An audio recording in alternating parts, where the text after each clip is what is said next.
Assalamualaikum warahmatullahi wabarakatuh. Selamat berjumpa kembali teman-teman semua di pertemuan ke-13. Tidak terasa tinggal 2 kali pertemuan lagi kita sudah selesai untuk pertemuan kita di Electronic Business. Kita akan ada 15 kali pertemuan, kemudian pertemuan yang ke-15 kita akan melakukan evaluasi. Rekan-rekan semuanya, untuk di pertemuan ke-13 ini kita akan membahas lebih lunak, lebih santai mengenai implementasi sistem e-business. Nah, setelah dari pertemuan pertama sampai pertemuan ke-12 kita sudah belajar mengenai teori-teorinya. Nah, kemudian bagaimana cara kita implementasi sistem e-business.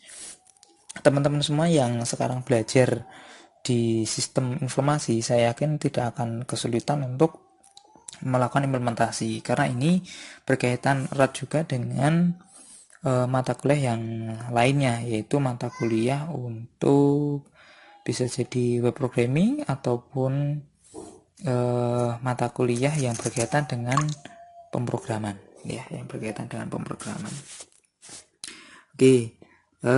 Kita mulai.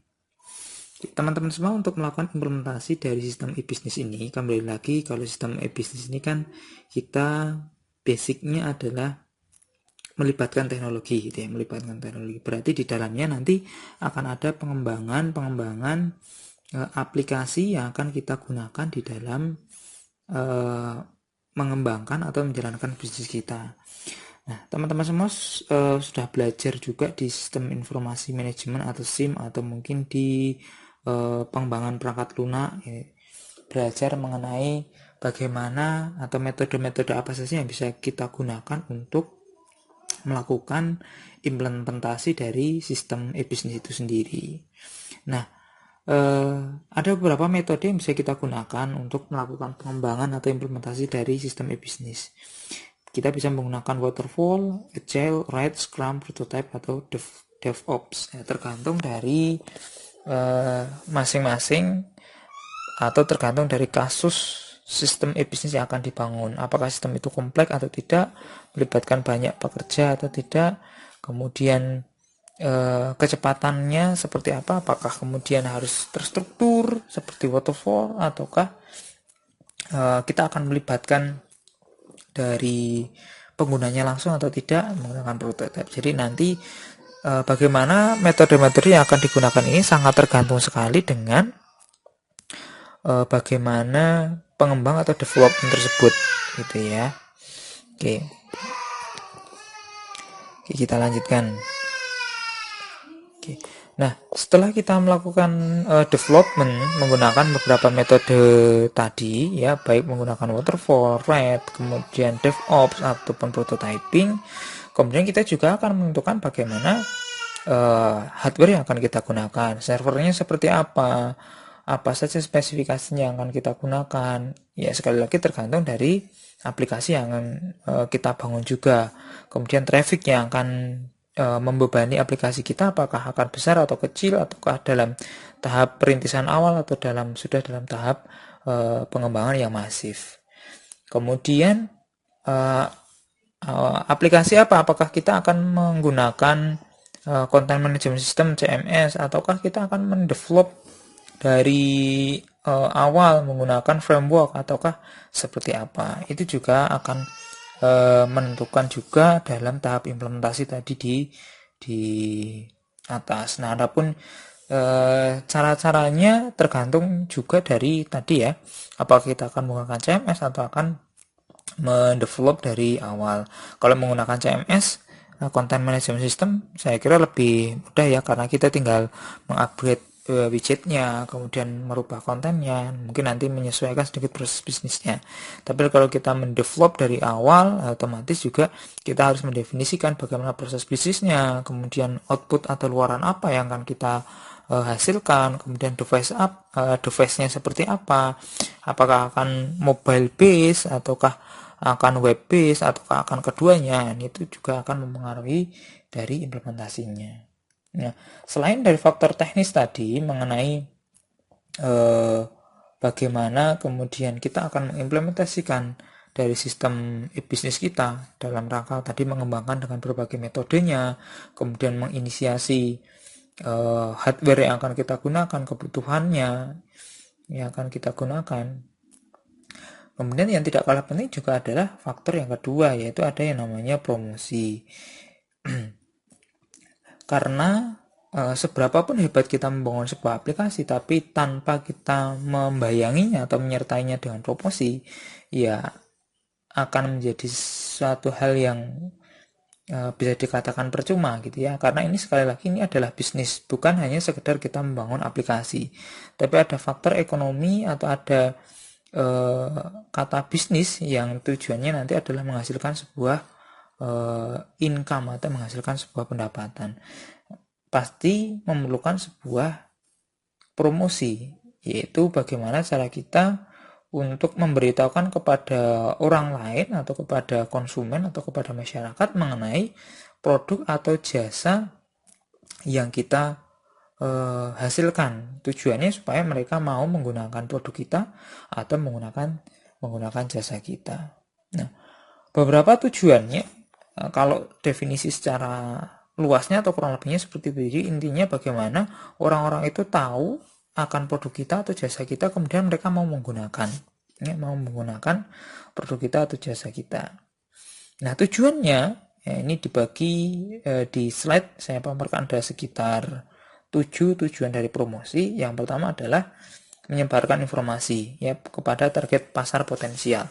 Kenapa kemudian di sini disebutkan target pasar potensial? Karena supaya promosi yang kita lakukan itu tidak sia-sia, kita harus menentukan target pasar potensial kita siapa. Apakah berdasarkan umur atau berdasarkan jenis kelamin atau berdasarkan pekerjaan atau yang lainnya, supaya tepat promosi yang kita lakukan. Kemudian yang kedua adalah untuk mendapatkan kenaikan penjualan atau profit laba.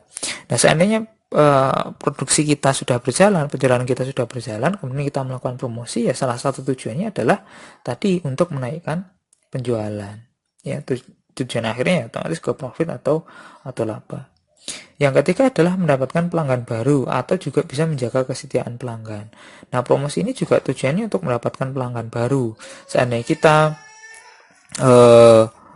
berbisnis, ya bagaimana cara kita mendapatkan pelanggan baru dan menjaga kesetiaan pelanggan. Ini hubungannya dengan kemarin ya, ada yang namanya supply chain management, salah satunya itu. Kemudian ada CRM, customer resource planning, customer resource management, maaf, ada CRM juga sama seperti itu.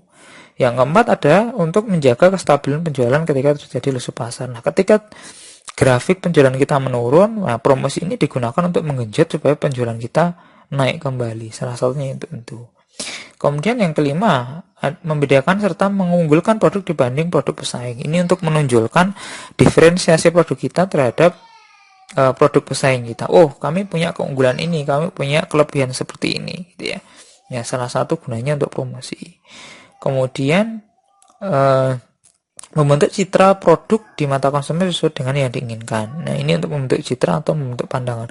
Walaupun mungkin kesannya produk kita sama atau hampir sama dengan produk yang lainnya, tapi ketika kita bisa membungkus dengan promosi, bisa membungkus dengan bahasa yang menarik, nah ini akan menghasilkan pandangan yang berbeda dari konsumen. Kita tahu sendiri mungkin kalau air gitu ya, air itu sama-sama air, mungkin bisa jadi sama-sama air mineral gitu ya, ketika ada menjual air mineral, tapi mereka mempromosikannya dengan cara-cara yang berbeda.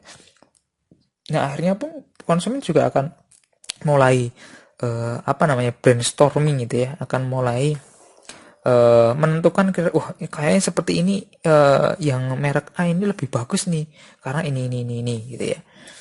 Kemudian yang G, mengubah tingkah laku dan pendapat konsumen. Nah, tadi untuk memengaruhi tingkah laku dan pendapat konsumen ya. Caranya ya salah satunya dengan promosi. Kalau kita punya produk tapi tidak pernah kita promosikan, ya bagaimana kita mau mempengaruhi pasar. Nah, salah satunya itu.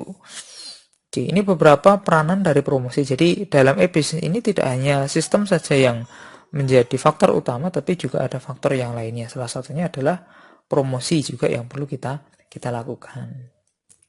Oke, ada beberapa cara untuk melakukan promosi, baik itu secara konvensional yang dulu bisa dikatakan konvensional, ataupun sekarang yang mulai marak adalah menggunakan fasilitas sosial media, gitu ya.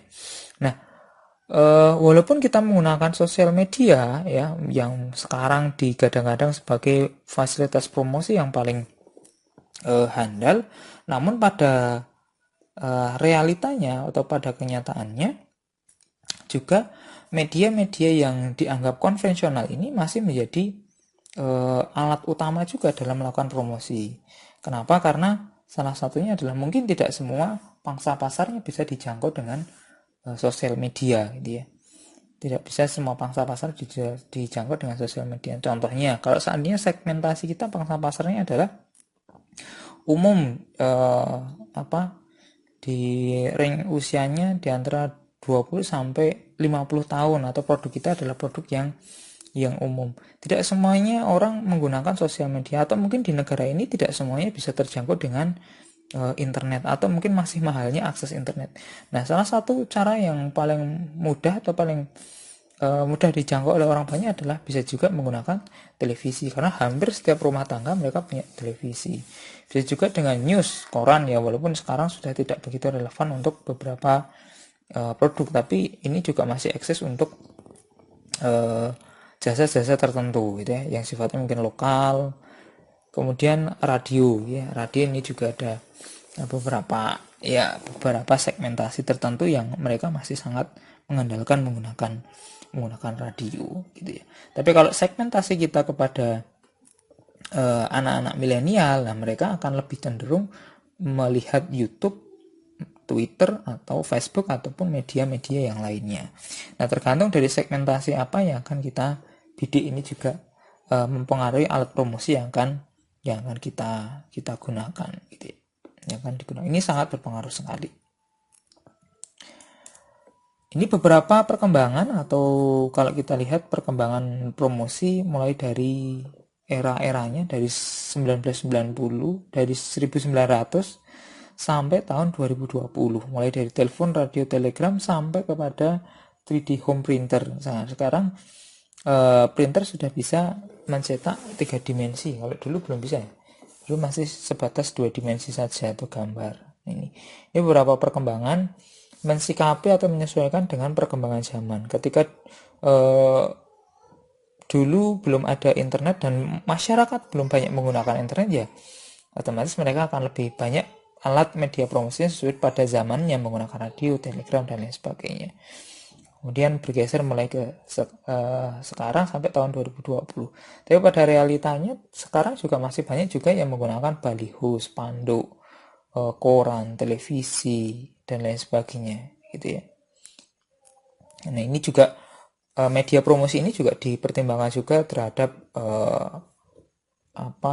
besar kecilnya perusahaan, pangsa pasar yang akan dijangkau, efisiensi dan efektivitasnya, apakah media promosi tersebut efisien atau tidak, efektif atau tidak. Itu tidak harus kemudian sekarang, karena sekarang tahun 2020 berarti harus menggunakan 3D home printer dan lain sebagainya, karena sudah tertinggal zaman. Tidak juga.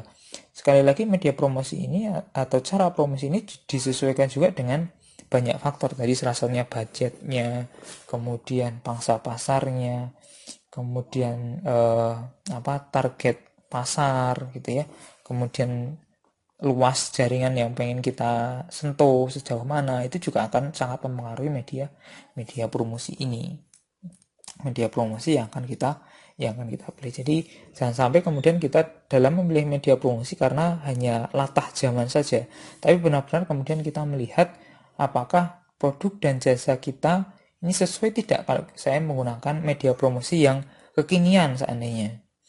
Ya, menggunakan TV, iklan di TV. Nah, sedangkan perusahaan kita mungkin belum begitu besar untuk nanti membayar iklan di TV yang prime time seandainya, gitu ya. Ini bisa disesuaikan dengan kondisi perusahaan dan segmentasi yang akan dibidik. Nah, kembali ke awal, setelah kita tadi lakukan desain atau implementasi tadi ya, implementasi e-bisnis, langkah selanjutnya adalah di cloudkan ya, di cloudkan. Ini sebenarnya juga salah satu bentuk upaya untuk melakukan promosi ya. Kalau tadi di awal e-bisnisnya sudah kita bangun di local hostnya, kita sudah buatkan spesifikasinya, kita buat menggunakan CMS atau kita bangun menggunakan framework atau kita menggunakan pemrograman natif. Nah, langkah selanjutnya adalah kita migrasikan ke cloud. Kalau tadi hanya bisa diakses atau belum dipublikasikan atau belum dinaikkan ke cloud. Nah, langkah selanjutnya adalah ini ya, dimigrasikan ke cloud, dinaikkan ke cloud. Algoritma yang sudah kita buat, website atau aplikasi yang sudah kita buat, ya kita naikkan ke cloud supaya bisa dinikmati atau bisa digunakan oleh orang banyak. Nah, ini dimigrasikan ke cloud. Nah, untuk migrasi ke cloud ini sendiri juga ada beberapa yang harus kita perhatikan untuk melakukan migrasi ke cloud. Beberapa di antaranya adalah karena kita, kalau gambarkan kita menggunakan website, ya kita harus memilih domain. Bagaimana kita memilih domain yang baik? Ya harus, salah satunya harus bisa mencerminkan usaha atau bisnis yang kita jalankan. Kemudian kalau kita berbentuk CV atau PT atau mungkin kita adalah perusahaan atau bergerak di bidang pendidikan, ya kita harus menyesuaikan nama domain belakangnya. Jangan sampai kita bergerak di bidang pendidikan kemudian di belakangnya adalah .com gitu ya. Ya harus kita sesuaikan. Kalau organisasi ya ORG, kalau pendidikan ya akademik bisa jadi AC, ID ya. Atau kalau kita di jasa perdagangan seandainya menjual barang ya bisa digunakan .com. Nah, ini harus disesuaikan ya, disesuaikan dengan domainnya. Kemudian kita persiapkan hostingnya sebagai rumahnya, berapa besar hosting yang akan kita perlukan, traffic yang akan mungkin berjalan di situ.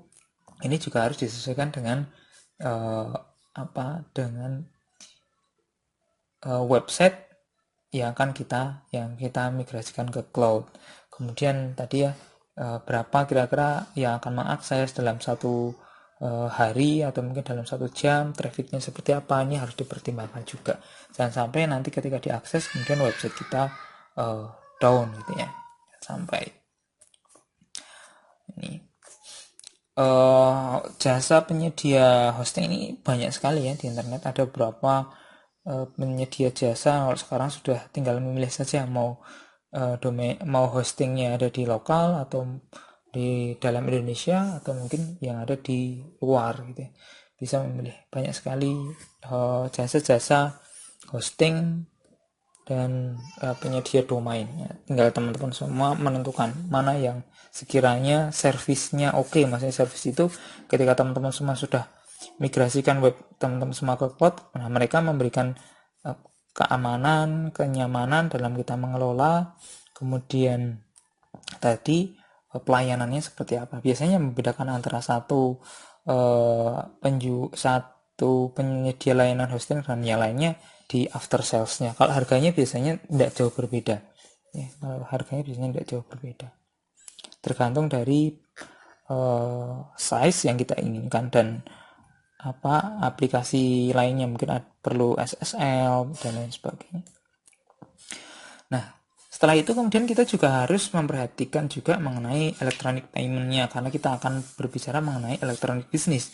Otomatis kita juga harus mempertimbangkan mengenai bagaimana nanti konsumen akan melakukan pembayaran ya. Bagaimana mereka akan melakukan pembayarannya.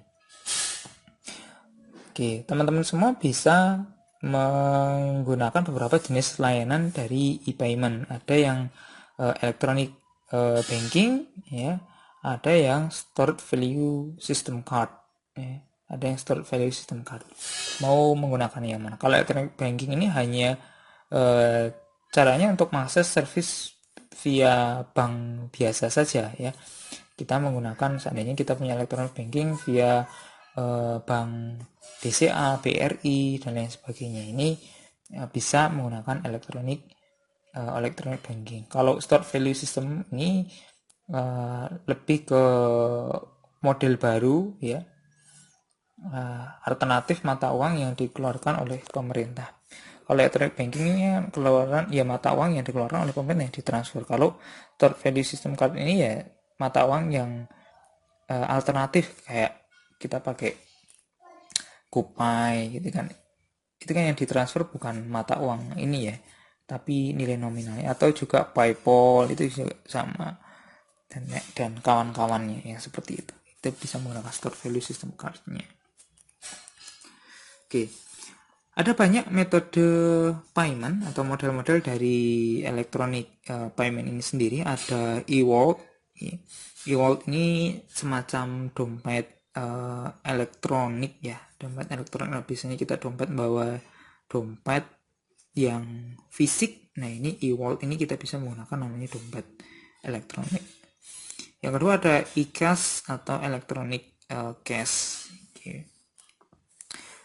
E-cash ini biasanya disediakan oleh beberapa bank yang menyediakan atau yang menerbitkan mengenai e-cash. Nah, biasanya dia juga bekerja sama juga dengan provider tertentu. Biasanya ada ada saling kerjasama, kayak dulu pernah ada namanya T-Cash, itu juga ada.